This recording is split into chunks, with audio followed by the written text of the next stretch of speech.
Hello, CS 1030. This is just a brief tutorial showing you how to make a flowchart in the way that flowcharts are supposed to be made in the Unified Modeling Language for your design document. Your assignment this week is to do something like what's on the screen before us, to create a flowchart using the symbols and using the right boxes and diamonds and stuff. So make sure you watch this before you do the assignment.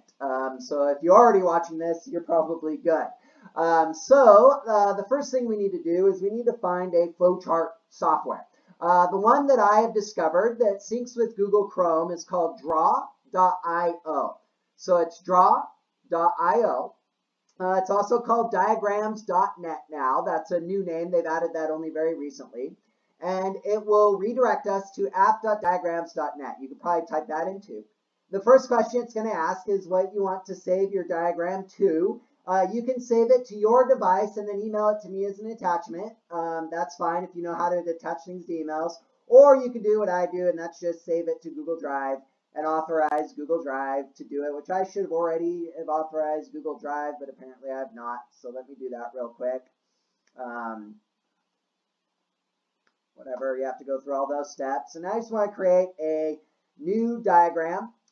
Create a new diagram, and then we're just going to create let's see what happens if we click flowchart. Yeah, use the root folder. That just means it'll put it whatever your top folder is in Google Drive, and we'll create a flowchart. And look at that, they've done a little bit of the work for us. However, this is not entirely accurate.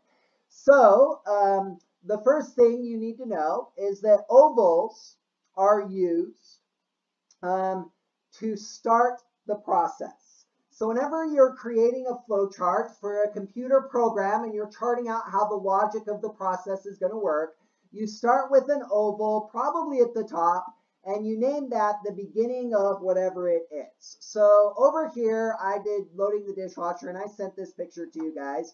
So I have an oval that says start. That's perfect. So if you double click, you get to type what that is. So remember to double click inside this. And now I'm going to start. And so I'm probably going to start with dirty dishes, right? So anytime anything's beginning, you use a long box with curved edges or an oval.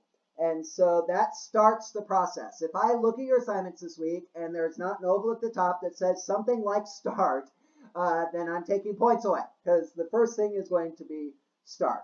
The next thing is that we use boxes. I'm going to delete some of these things. I'm going to keep the diamonds because those are important later. So the next thing is we use boxes to describe a task that needs to be performed. So this is something the computer program actually needs to do. So if I'm creating a computer program for washing the dishes, there's a task that needs to be performed. In my example, I said I need to look at the sink. That's a task. Look is an action verb. It's more of a passive action verb, but it is. So I need to view sink, right? I need to actually look at the sink. So you'd be surprised when you actually get into higher level computer programming how many commands you have to write that basically tells the computer to look something up. Go look in the array. Go look for the variable. So go look at it and tell me something. So view sink. That's our first task to be performed. So once again, if it's something that the computer program needs to do, it needs to go in a box. So if my program's doing the dishes for me, it needs to actually look at the sink, right? Then, obviously, we draw lines between them. Here's how lines work in draw.io. It gives you the beginning and end, and you just drag the dots. So, bam, and we drag the bottom, and we drag it there. And then, that's kind of annoying, but you have to kind of do that. So there you go. We start by looking at the sink. You have a nice little box in there. The next thing we're going to do is ask ourselves, is there a dirty dish in the sink? Now that is a triangle. All right, here I'm just going to try dirty dishes with a question mark. A diamond is when the computer program actually has to make a decision. That's what you use diamonds for. Ovals start. A square is something that actually needs to be done. A diamond is when a decision has to be made. So then we have dirty dishes, yes or no. And so then you draw the yes and no on the lines. So see how they're drawn on the lines there. So dirty dishes, if it's yes, there we go. Then we have to make another decision, which is choosing a dish, right? So it's another diamond. So we're going to grab this line. Oh, no.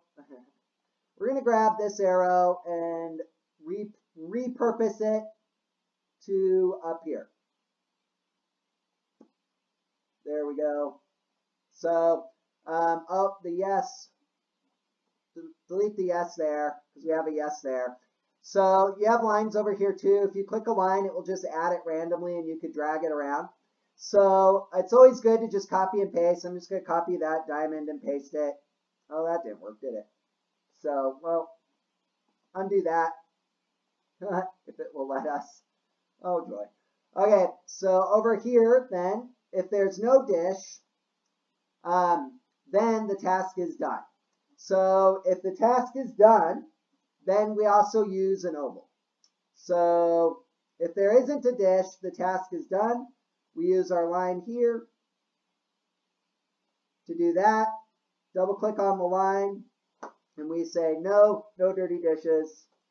So if there's no dirty dishes, then end the program. Task is done. If there are dirty dishes, then we need to choose a dish, right? And then we can map that out in the same way. So as I have here, if it's a cup, we put it on the top. If it's a plate, we put it on the bottom. If it's a bowl, we could do either rack, which means the computer has to make a decision. And this line actually loops back over to placing on top or placing on bottom. And then we should have a line that goes back to, is there a dirty dish in the sink? And then if not, stop. So that's a basic diagram. That's all I want you guys to do. I do want at least 3 decisions in this assignment. So add a third decision. So a circle begins, a circle ends. It's really an oval. A box is something the computer has to do. Diamond is a decision that the computer has to make. And then on the off chance that you actually need a user to get input, you need a user to input, you actually use this bent over box. So in dirty dishes, I don't know where we get user input. And so maybe the user input is, do you like this dish? We ask the user, do you like this dish? And then if they say yes or no, then yes, maybe we throw it away. No means put it in the dishwasher. We loop it back over here, bottom rack, top rack, right? So if the user, when the user has to put data in, you use the bent over box. So yeah, so this should be a pretty easy, fun assignment for you guys. Use draw.io. When you guys go to share it, it's the same way. You just get a shareable link, or you could just send it to me as an attachment. Also note that you can save this. You can export it as a picture file over here. So if you go File, export as a JPEG, and then you can just send me the JPEG. So you can do that as well, or the PDF. So multiple ways to turn in this assignment. Have fun with it. I'm looking forward to seeing what you come up with here. Just make sure oval begins, oval ends. Box is something it does. Diamond is some decision it makes. Bent over box is a parallelogram, I think they call those, is user input. So when you actually need the person to put information in. So have fun with this. It's meant to be kind of a fun little assignment. It shouldn't take you longer than 9 minutes since it took me 9 minutes to explain it.